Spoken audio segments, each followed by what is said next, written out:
Yeah, since the MC now is a panelist, so so I have to sort of like chip in. Just to inform everyone that we are now good on time again because everybody, thanks for your cooperation to catch up with time. So we allocate a full 1 hour for this session. And so we have a 1 hour. If you have any interesting ideas and suggestion, please feel to make use of the time. And so I pass the floor to our panel moderators, Mr. Goh. Thanks. Thank you, Khassim. Good afternoon. I think since this morning, you have been shocked beyond disbelief, haven't you? With all the lectures, especially the economics one. So after listening to all the lectures this morning and this afternoon, I think it is time for us to recollect and reflect and think, what is it that we, the Sabahan and Sarawakian, want? Now, the concluding session is called The Dreams and the Visions of the Borneo States. So what is a dream? A dream, when Martin Luther King said, "I have a dream," it means he had that hope. A dream is a hope for a better future. A vision, on the other hand, is an optimism and a goal of that dream. So you have a dream, you have a hope, and you have a goal to achieve that dream with that visions. Both these dreams and visions of the people of the Borneo states are uncertain. But what is 100% certain is that the future generations will arrive. They will be here. Even after we are long gone. And what have you left behind for them to inherit and discover? These are topics worthy of our gatherings here today and worthy of our discussion. When our forefathers put their signatures in the Malaysian Agreement in 1963, they did so with the hope to ink out their dreams for a better future for themselves and for future generations in a new nation they helped form. Our forefathers were excited and full of hope then. Now today, 60 years later, did their dream come true? Did the world that they envisaged turn into reality? These are the questions we are gathered here to talk about today. So today, we will discuss the dreams and vision of the people of the Borneo states. Participants on the floor, you'll be given opportunity to speak later on. I actually have 10 points I provide, but I think it's not shown here on the slides that I have, but nevertheless. Now, when we talk about dreams, we talk about economic prosperity. One of the primary dreams of any nations in the 21st century is economic prosperity. This includes providing opportunities for meaningful employment, eradicating poverty, ensuring a high standard of living. Many nations aim to achieve economic growth, innovation, and global competitiveness. So first question I want to ask, Datuk John, I'd like to know how you feel about our economy over the last 60 years, particularly with a nation like Sabah and Sarawak. And when we formed Malaysia in 63, and in 1981, our ringgit was much stronger than the Singapore dollar. Our 1 ringgit was equivalent to 1 ringgit 10 cents Singapore dollar in 1981. That was when Mahathir took over as the Prime Minister. 22 years later, when he left office, our 1 ringgit was only 46 cents Singapore dollar. Now we have a strong economy, oil and gas resources. So how do you feel, Dr. John, about our economy now? Thank you very much. My simple answer to your question is, in as far as Sabah is concerned, I think we have been on the way down. This is a one-way street on the way down. When we joined Malaysia, and I have seen the formation of Malaysia, I'm one of those who have gone on in age, and I've seen from the beginning of Malaysia until now. In as far as Sabah is concerned, I think we have been shortchanged tremendously for 2 reasons. Number one is our politicians have failed us. In Sabah, I must be very honest with you, I think a lot of our political leaders in Sabah in the past 60 years have failed us, number one. Number two, we have also played right into the hands of West Malaysia, particularly in economic terms. Of course, oil and gas, I think we have discussed it at length. I just want to say this in response to your question, is this. Both Sabah and Sarawak are the biggest oil producers now, by far. Sarawak is, I think, better than us, but Sabah, all our oil and gas have been shipped out of Sabah. I was not particularly happy when they pumped our gas to Bintulu. I must tell you this. Tan Sri Musa fought like hell, but they refused. And then you will see that both Malacca and Johor, 2 states that doesn't produce 1 single drop of oil, are the biggest. They have the biggest oil and gas industry. I think that's one. The other one is that somebody mentioned about the new manufacturing industrial master plan, 2030. For those of you who may not be familiar with it, please look at the chart. The chart tells you 1,000 words. All the new manufacturing industries are going to be in West Malaysia, whether it's EV manufacturing, car. They also have advanced petroleum products. Sabah got 2, Sarawak got 2. And to my mind, these things that are for Sabah and Sarawak are afterthoughts, particularly for Sabah. Sabah, they have given us downstream manufacturing. And the other one is renewable energy. Okay. Now, I will just touch on downstream manufacturing. What can Sabah do between now and 2030, which is 7 years from now? What can we do with the downstream? What have we got for downstream? Oil and gas, most of it has gone out and will go out. I must tell you, I'm very much involved in behind the scene in fighting for, for oil and gas to be retained for some value-added industry.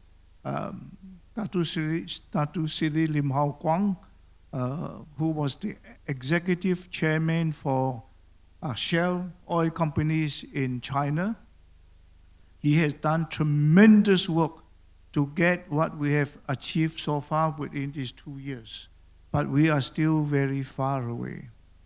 I think I take no pleasure in learning that Sarawak has been deprived downstream for oil palm.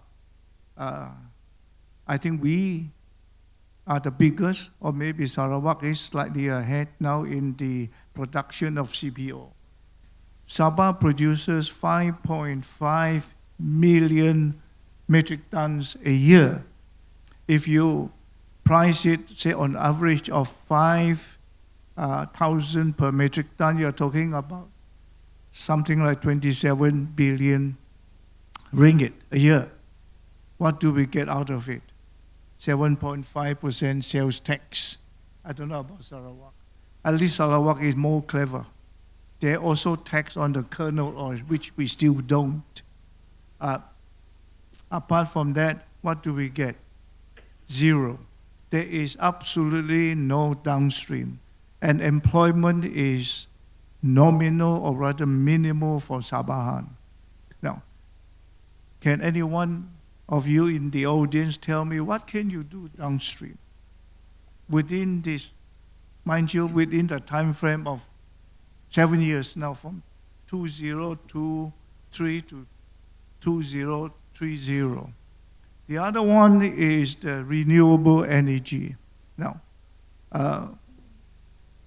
you cannot make an industry out of renewable energy because we need renewable energy ourselves. We are very short of energy in Sabah.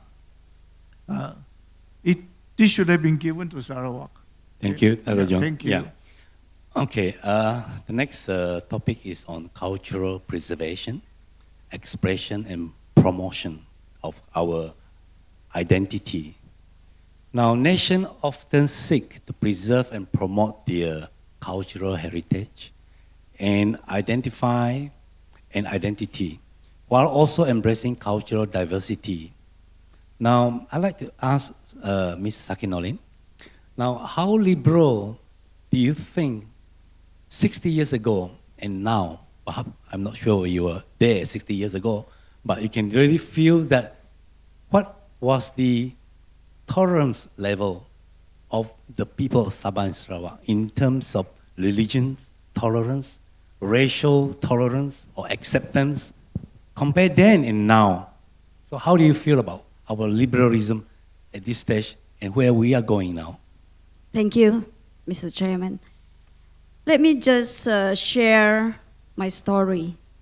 I hail from the northern part of Borneo, Sabah, which is Pulau Banggi. I'm an islander. So it takes from my island to Kudat, the nearest town, it takes 2 hours. Yeah, that is if you travel by a good speedboat. Now, if you travel by Tongkang, which is a fisherman boat, it takes you 4 hours just to reach Kudat. Now, from Kudat to Kota Kinabalu, in the olden time, it takes you 3.5 hours with the undulating roads and potholes here, there, and everywhere. And that would sum up like, 5 hours to be here. Now, 60 years after that, there's not much different where I come from. So we tried, even the school in Pulau Banggi. I don't know about the school in your area, but in Pulau Banggi, you have a good school, just newly renovated, but you don't have student. And when you have a student, they don't have school. So I don't know where we fail. Do we fail to plan, or we just ignore the minority, people like me, an islander? So 60 years down the road, for me, as an islander, it didn't change much. It's still the way it is. It is lucky because I had a dream, yeah, from my island to go to Kudat. I didn't go to Kudat just to study, but I supersede that distance. I went to Kota Kinabalu. And That is a dream, but that dream takes a long time. 60 years is a long time. But we have to plan and we have to be resilient, as well as we must have good leaders and know what they are doing. In most cases, initially when they were voted in, initially under their manifesto, they have so much dreams. They wanted to do so much. Don't you think? It is the same in your area too? In my area is nonetheless. The dream and their plans, they talk so much. They promise the moon and the sun. But still, even until today, we don't have a water ambulance. We wrote to those people who are in authority, but there's none.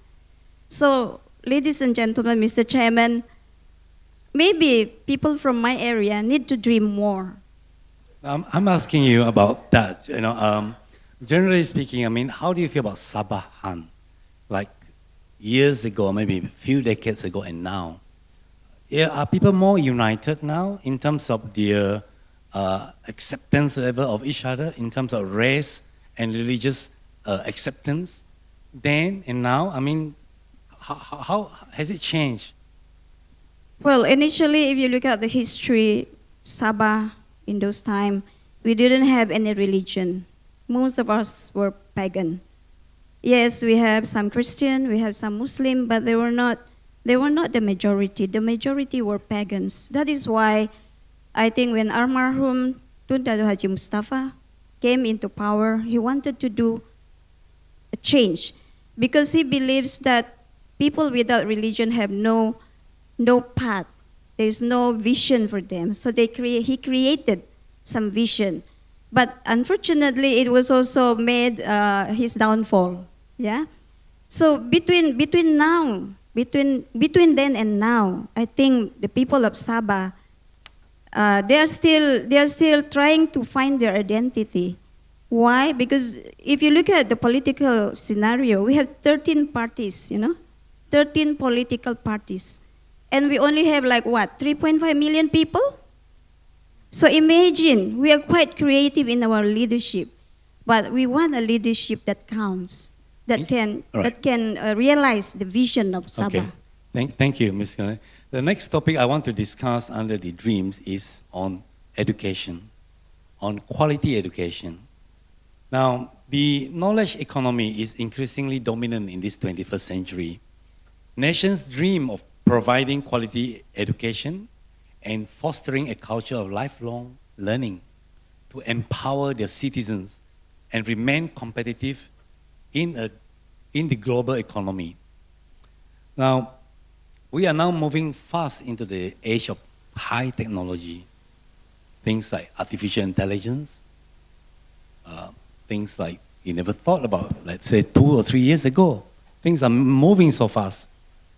Now, on education, I want to ask Syed, because I understand you just came back, you studied in the UK now.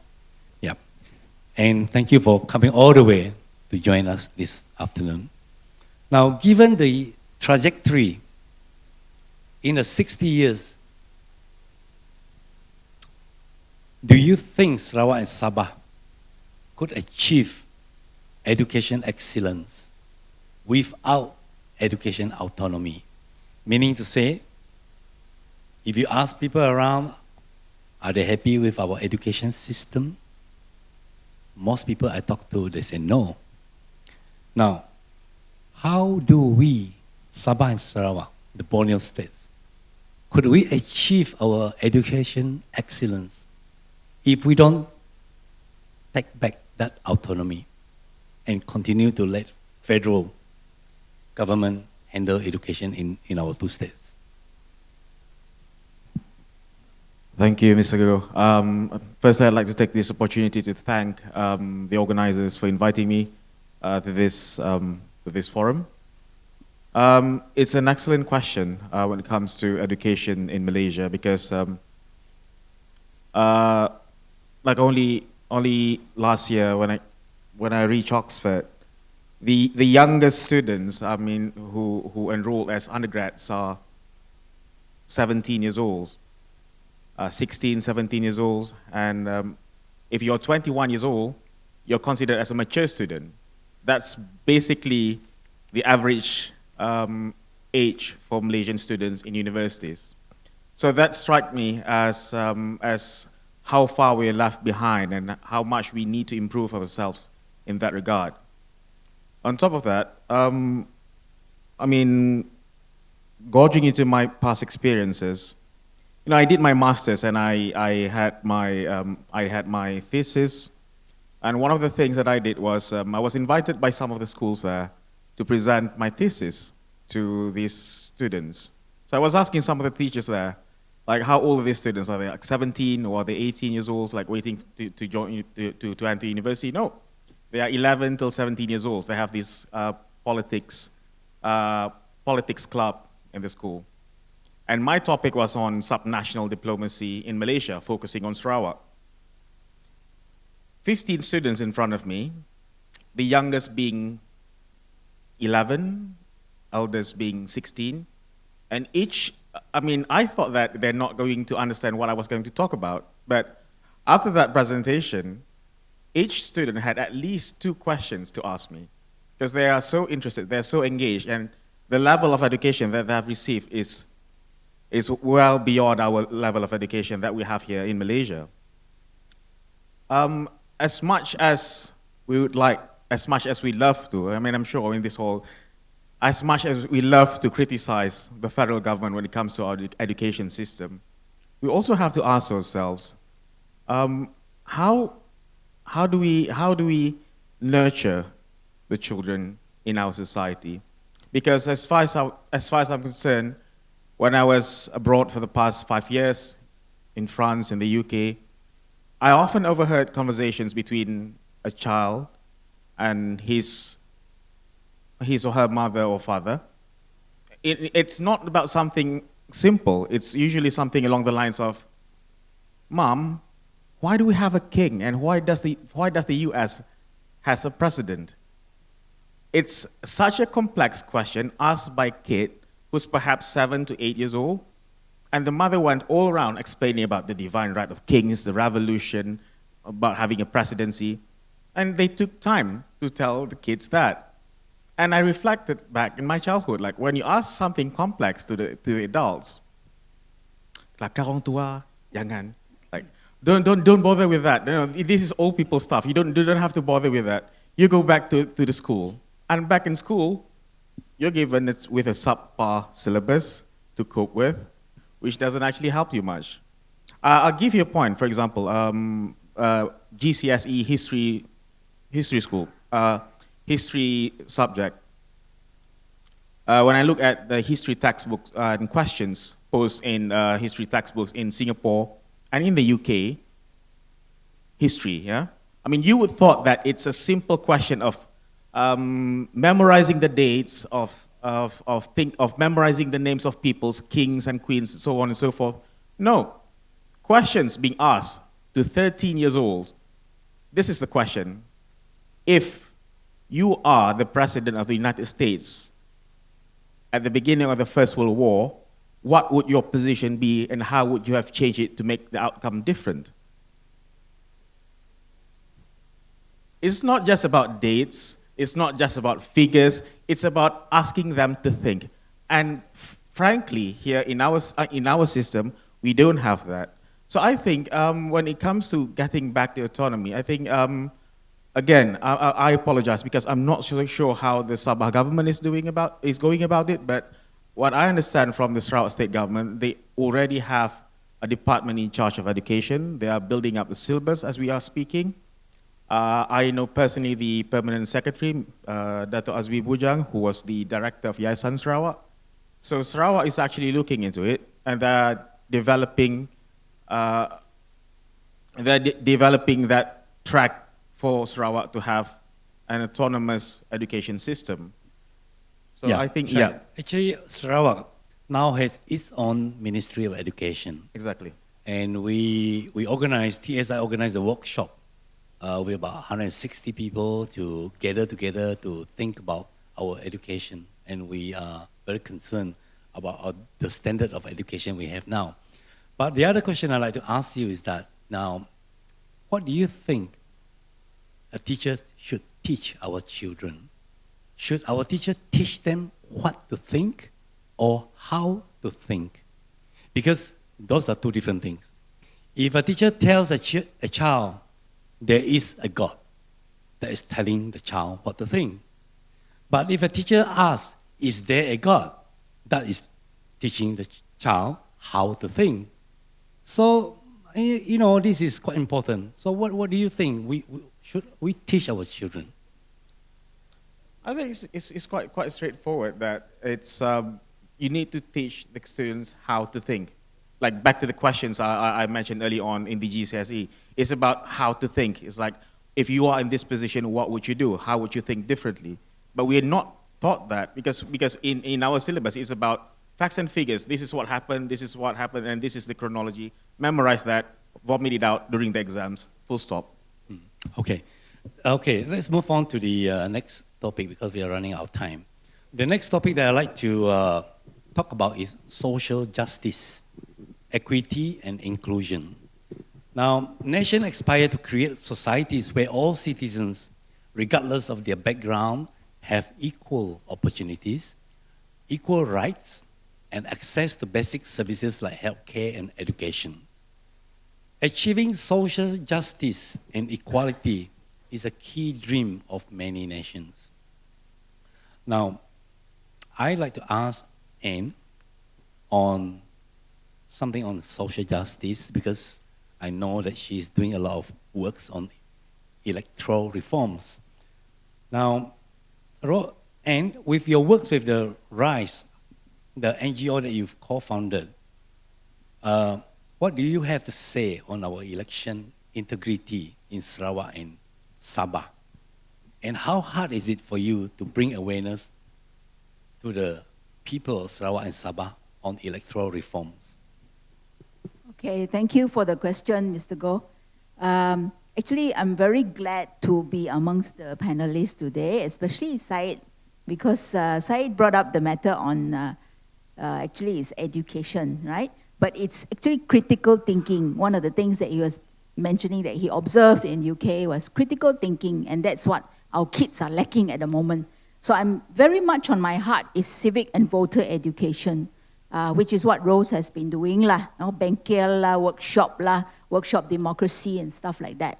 So we even go to the rural areas, which actually they are very welcoming. They always thank us and ask us to go back again. So that's one of the NGO that that's the NGO that I founded recently lah.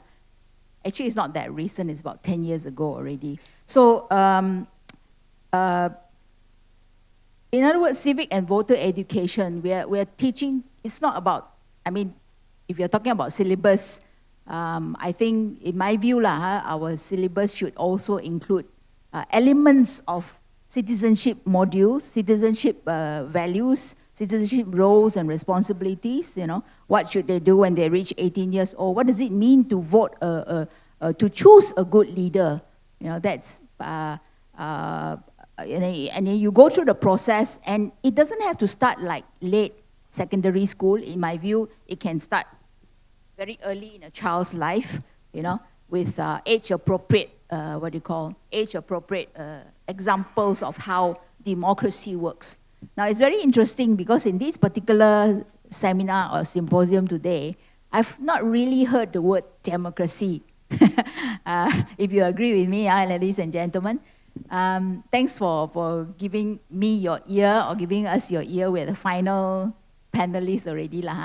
But we have not heard the word democracy, but I think through the presentations and the speakers, some were saying, no, we don't go the way of politics, we are touching because politics, and someone said just now, the buck stops at the leaders, correct or not? It's what you call good governance. It's pentadbiran that is high quality and accountable. These are all values which I think affect each one of our lives. So there are many of you in the audience that are more, maybe in the civil service and so on, which you know what it is to be in the pentadbiran and in the under the grasp of the executive, so to speak. So when we go into roles, we not just focus on civic and voter education, but we also do advocacy on electoral reforms. So obviously it is very difficult. It is very difficult to actually, without the education that Syed was talking about, it's difficult to share even with older folks. You know, older folks, because they have an understanding of how the world works and how politics affect their lives, it's difficult to tell a child or even a youth, you know, that politics and good leaders actually affect our lives. You know, good governance affects each and every part of our lives without that world experience lah. So that one must definitely go ahead. You know, if ever this new government is intentional on it, they must focus on it or do something about it. Electoral reform, back again to electoral reform. First of all, election commission is an institution. So when we talk about strong institutions, we also need to cover not just the legislature, executive, and the other one is what, judiciary, but also, I mean, one of the important elements about democracy is having regular and level playing field elections. Correct or not? Agree or not, everybody? Without frequent elections, we will not have that. You know, you will have an autocracy that never changes its leaders. So elections are very important, and it has to be free and fair, level playing field lah. So of course there are a lot of things that I can share about, but I think time is limited. I'm just going to focus on absentee voting. Just now we heard that, and we know that at least 500,000 Sabahans and Sarawakians work in Sabah and Sarawak or study there, work in Semenanjung or they study there. So when the time comes to vote, especially us Sarawakians who have state elections and our federal elections are at different times of the election cycle, we will have to make the sacrifice to come back to our station or constituency to vote, right? We have been, for donkey years, asking and demanding election commission to actually reform their absentee voting, or rather, we should call it. It's called in Malay. It's bukan postal voting. Is actually absentee voting is a what do you call a general word, but it can be broken down into postal voting and also advanced voting. There are many methods of absentee votes. So if we can have absentee vote that is reformed, what I mean to say is that you can cast your vote. Any Sabahan or Sarawakian residing in Semenanjung, which, you know, this morning we've heard, everybody is going there. All your relatives, I'm sure, sitting here in this room, each one of us have relatives or friends who work or live there or study there. So if they can cast their vote over there towards their constituency in, I don't know, Batonga, Julauka, Apaga, you know, that may change things or will change things, right? And someone shared, is it James himself who shared that is depopulation of our rural areas. People are going to the cities. So if that can happen, arrangement can be made for advanced voting. I don't think it's that difficult, you know.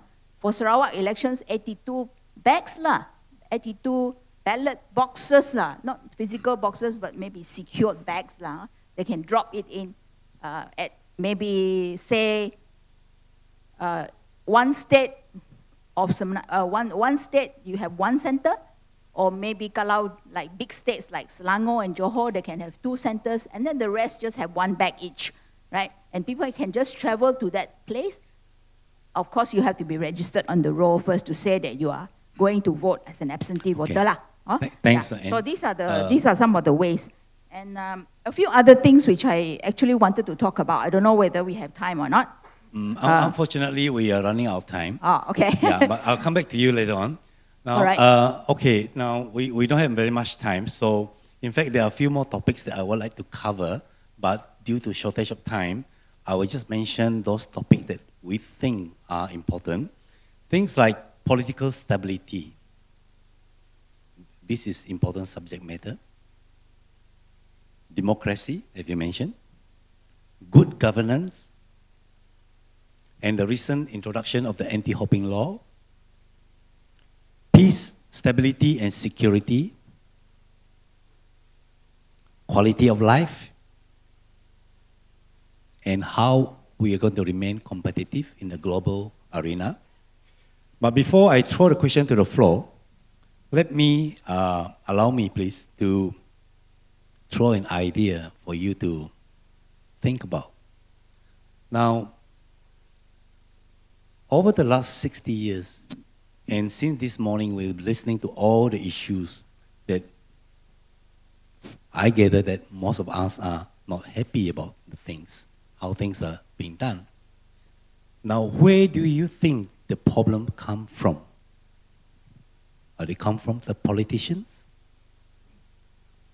If you think they are, the root cause are the quality of the politicians, can any Tom, Dick, and Harry say, I want to be voted in and become a YB? And this is the guy who is going to determine the kind of quality of life you have. So I was thinking that, can anyone be a doctor if they don't go to a medical school? Can anyone be an engineer or lawyer if they're not fully trained? But here we are.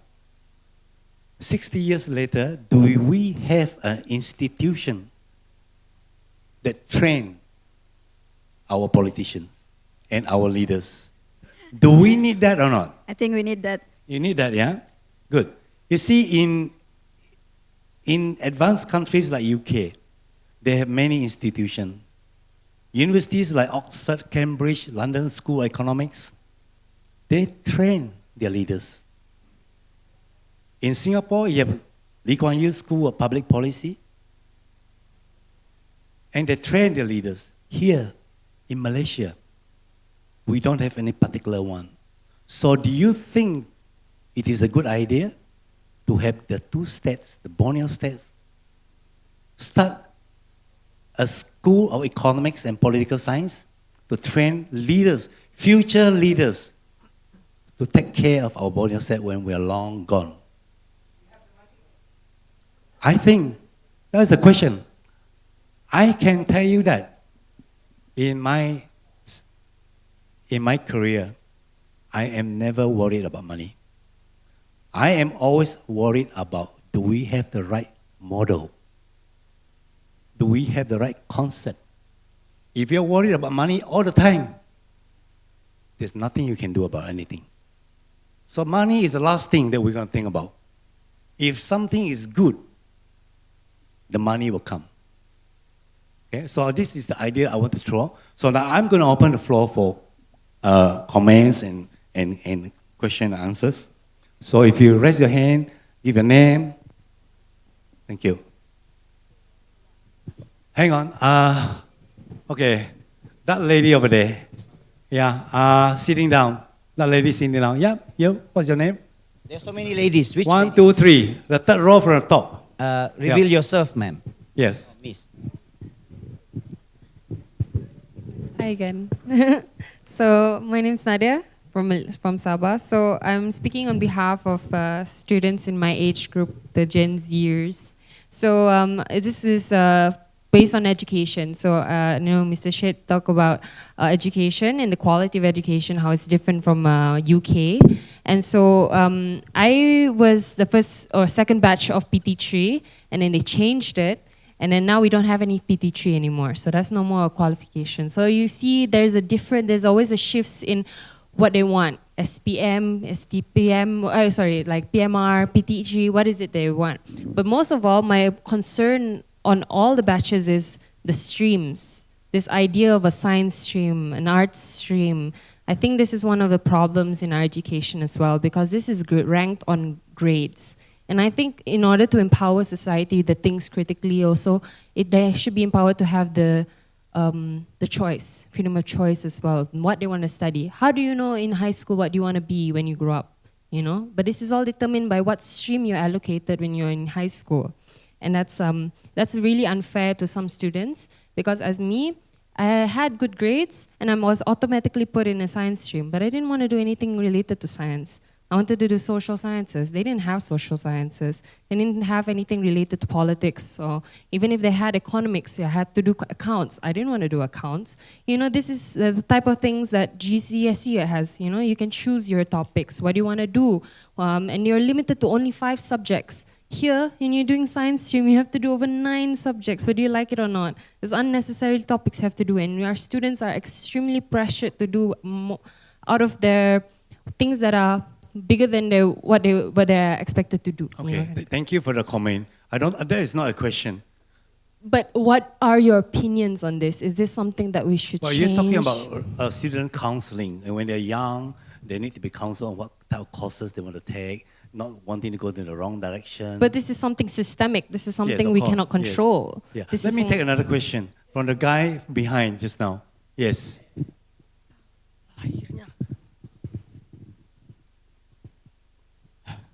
Saya kasi pusing loh kamera saya. Okay. Selamat petang. I don't want to waste everybody punya time since MS63 is written in English, but when I go around seluruh Sabah, everybody is asking me, adakah bahasa Melayu? So I choose to speak in Malay. So the question is, actually I'm here for Datuk Tan Sri Wan Junaidi. I come here just to voice out this question, but since he's not here, so I hope this live is for him. And maybe another people can answer too. The statement given dalam podcast keluar sekejap, talking about the MS63 baru saja dimasukkan ke dalam Perlembagaan Persekutuan pada tahun 2021 dan digazetkan pada tahun 2022. Okay, so I am writing the MS63 book, which is saya susun semula all the blue books contained dalam Annex A inserted to the Federal Constitution today. So it's already 60 years. Apa yang saya mau cakap adalah we are already bind for 3 agreement which is dimasukkan dalam Federal Constitution. This is agreement between the federal government, between the Borneo state, which is different set of law, dengan states of Malaya, which is the 11 states, which is one set of law, and another set of law untuk Singapore. So that's how I see it. It doesn't matter how many states is there, but the thing is, the differences is, states of Malaya, the set of law is different, Borneo state is different, state of Singapore is different. That's how it is. So in Article 169C, which is inserted dalam Malaysia Act, which is passed on before Malaysia Day, which is in Section 41, masukkan Article 169C mengatakan bahawa this Malaysia Agreement dan juga the IGC report is already... Can you make your question direct and cut it precise? Yeah, I'm going there. Yeah. So that 169C is actually sudah pun mengiktiraf the IGC report since 1963. So what is that 169C? We're not going to into the details of True, this, true. but I want to talk about the dreams and vision Yes, of the yes. Borneo states. So True. if you're going to ask specific question, I think nobody is here to answer you. True. I'm sorry. So that's why... I need to move to the next person. Okay. All right? Sorry. Yeah. Can I end the question? You need to get the question precise. Okay, please. okay. So the question is, I just want to invite everybody to look at actually what is actually promised. It's already there. Okay? So whatever dream we have, whatever vision we have, we already written there. So I hope we can stick to the agreement. And Okay. the Thank you. Thank you very much. Thank you. Next question. Thank you. Next question dari bawah coming. I I mean, real question. Over Yeah. here in the center. We want questions. Yes? Okay. Okay, Here. which one, sir? That one. Over there. All right. Okay, I'm Amrullah Kamal, former director of JKR Sabah. Okay, this is a good question in the sense that development is equal to infrastructure. Infrastructure is equal to development. Yeah. So I have a dream. But the dream about doing a road from, for example, from Kalabakan to Serudung, this was 25 years ago, which was when I was a district engineer. Okay? But at that time, I saw that there is a potential in the plantation growth in north of Kalimantan. That's one dream. I had also a dream of bringing Borneo to Sabah, 16 billion. I have another dream to make Indra Permai to Yayasan Sabah to Perkasa. This is 18 kilometers road, also a dream. Okay? And I also have a dream when I was a director to make rural roads in Sabah.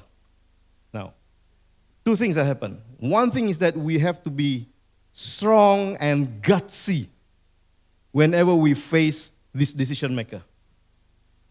All of this I have guts in that sense. But the most important thing is that the decision maker has to be someone who is up there. You can say whatever you like, you can have beautiful dreams, but if the decision maker don't give you, you will not give. So what happened?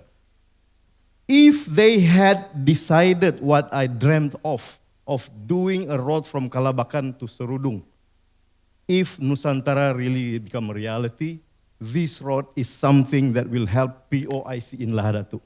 Because this road will bring in the produce, bring in the income to Sabah. But they didn't have a dream. Okay, hold on, just 1 second. Then, I had a dream of bringing Indah Permai to Yayasan Sabah to Perkasa. That dream became a reality. You know why? Because the minister there was placed at the place where he can decide. So what I'm saying here is that two things happen. You need a talent, you need guts down here on the ground. You need a decision maker there in the federal. Because with him, you can see that the road now that's happening is from Indah Permai to Yayasan Sabah. Why did that happen? Because of the decision maker that that believes in the dream that I gave him. Thank you very much. I understand you fully. That your infrastructure dream, you can dream, but you need someone to approve to make sure your dream come true. Thank you very much. Next question. Nicholas Bawin. Here, Nicholas. Hang on a second. I'll give you a chance later on. We are going to talk about dream and vision. Don't be sidetracked, all right? Okay. Mr. Chairman, I have two questions. But before that, maybe address to Ann. Sarawak had undergone 5 exercises of delineation exercise. In other words, increasing the consent degree of member parliament many times. But my point here is, in the case of Sarawak, the majority were underrepresented. The minority were overrepresented. So that in the political power, you are bound to have being discriminated in the case of Sarawak. The majority, okay, that's one. Number two, you mentioned about the governance just now, Mr. Chairman. Yes, in the case of Malaysia, we are badly hit by bad governance, the corruption everywhere, left and right. What happened to our country? I think I agree with you. Must have one institution where whoever become the candidate will have to undergo that kind of screening, just like going to hospital. Before you do that, so that somebody who is elected be somebody who is clean enough to do the leadership exercise. Thank you. Thank you, Nicholas. Can you move the mic over to this side? Move the mic over to this side. Oh, you got a mic. Okay. My name is Lee Kim Siam. I'm a town planner and surveyor, land surveyor. Before I start, I just want to share with you a secret which will shock everybody. This building, Yayasan Sabah, is built in which Sarawak is also responsible. And I'm responsible for designing this building and building this building in 1974. With my own fund.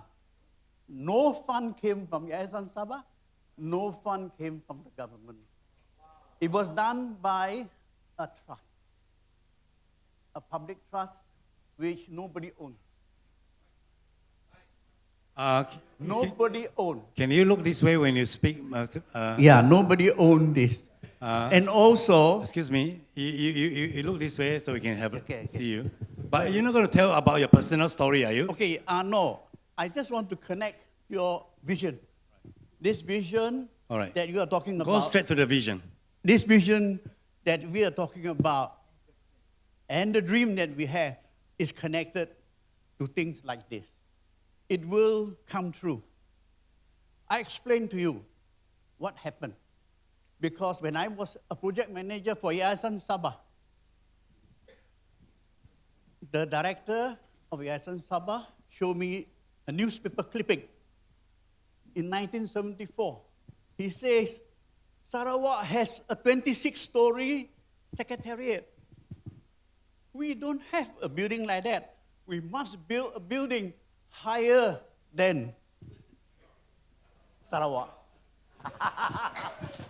See? So I said, Can you make your presentation short, please? okay, I so need to move that's why I on. say it's no point building higher building, something different. So what do you think? A round building. Thank I you said, very no much. money. I said, no. I'm a planner. I have done a lot of work. Before I came, I also done a lot for Singapore. We can create that money. Okay, can Okay, you make it so- fast, please?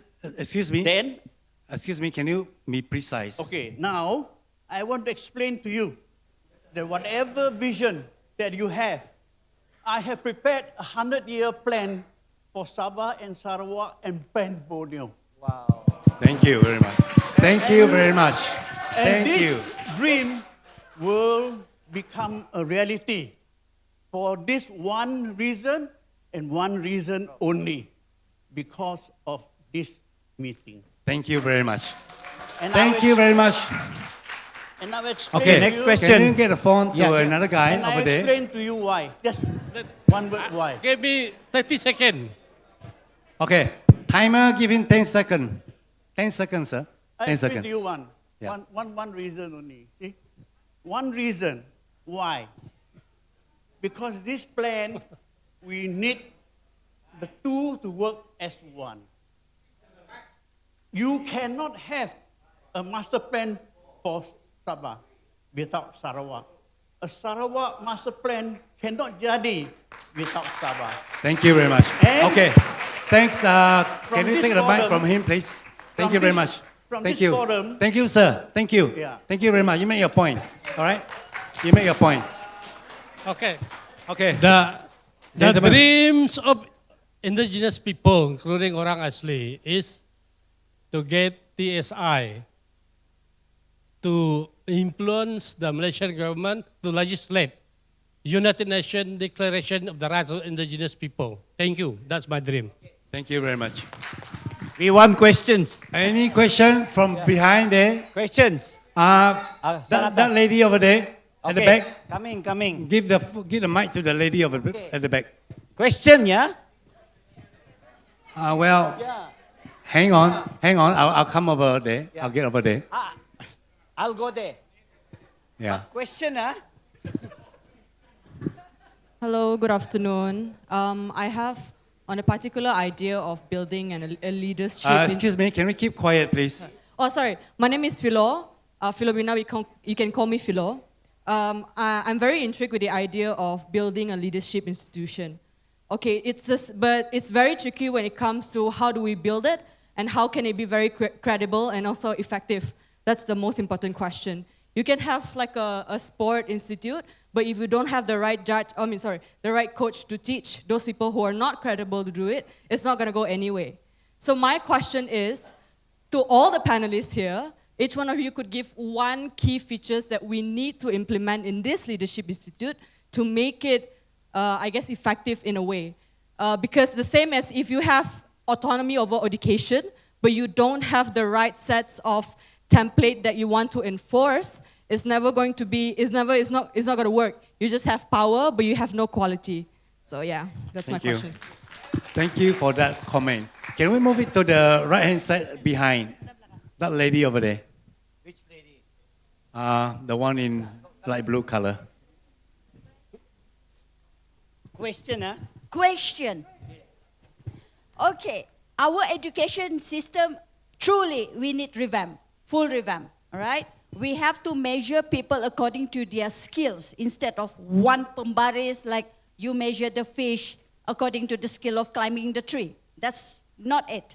So now my question is, we have education minister who keeps on changing our medium, our shoe color, our subjects and everything based on the bank voters. How do we create a system to actually stop this? Thank you. Finally, a question. I can answer that in a very simple answer to you. I ask question. Vote in good YB. All right? All right, next question. In front here. I ask. Oh, you asked. Okay, thank you. Okay. Hello, panelists. My name is Ben. My question is very simple. You see, everybody talk about education and all that. So please enlighten me. Saya orang kampung. What is the difference between adab dan belajar? Are they two different things or they have to come along together? Thank you. You want anyone on the panel want to answer that question? What is the difference between adab? Adab. Courteous, Adaptation. well-mannered. Oh, the adab bahasa Malaysia word or adab? Manners. Oh, right. Okay. Well-mannered. Right. They do not adapt. I asked Google. I couldn't hear properly. It's okay. Anyone? Civil, polite, courteous, well-mannered. That's adab.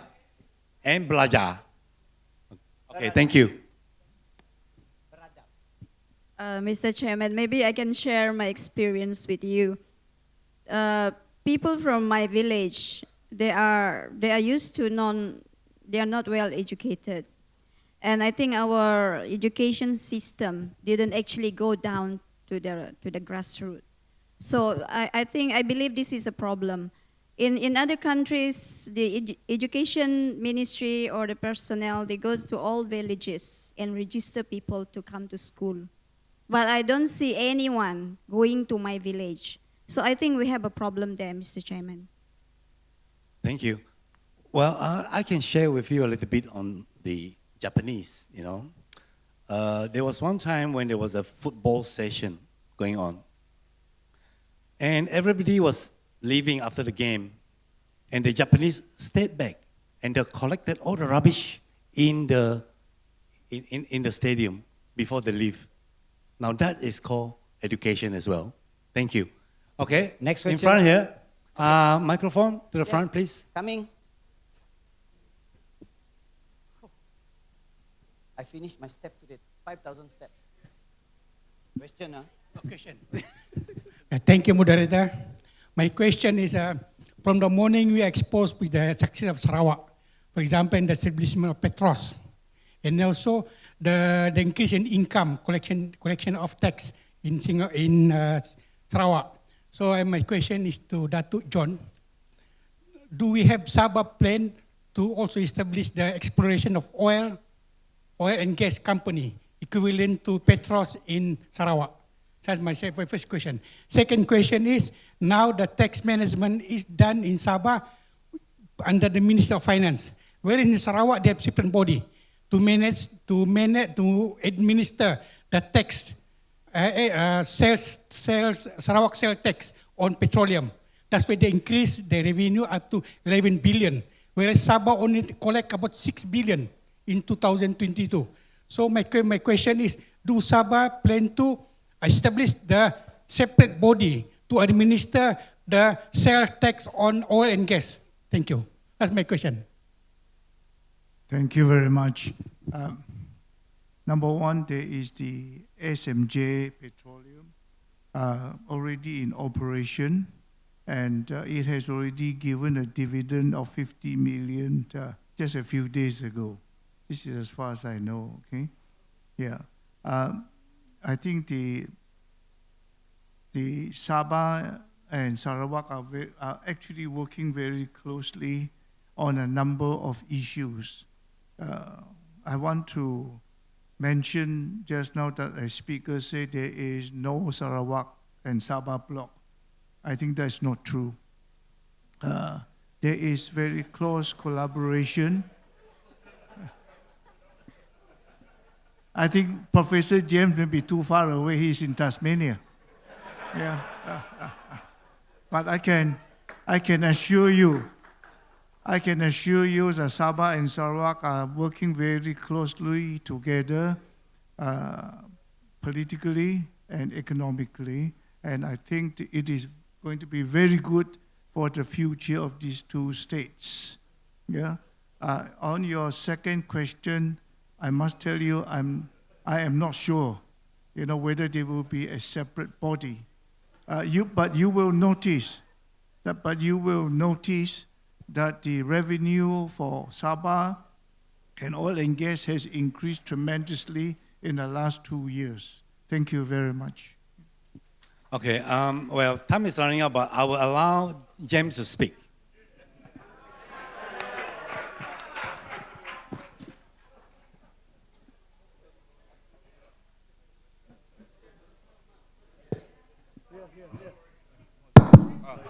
Thank you very much. Mr. Goh. Usually, I don't answer my critics because I believe that people have the right to attack me. But since my name has been mentioned continuously, so you have to remember this morning, right? You can play back the video. The question asked was, is there such a thing as Borneo bloc, as in a political bloc? And therefore, my answer was no, all right? And you said that the Sabah and Sarawak governments are working closely together. Again, I would really question that, right?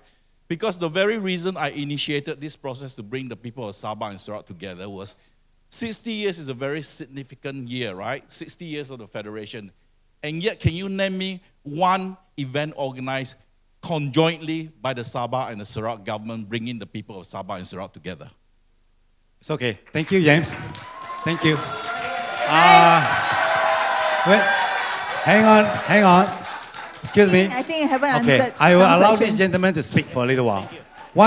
Half a minute, please. Okay. Thank you. Actually, I would like to comment what you say.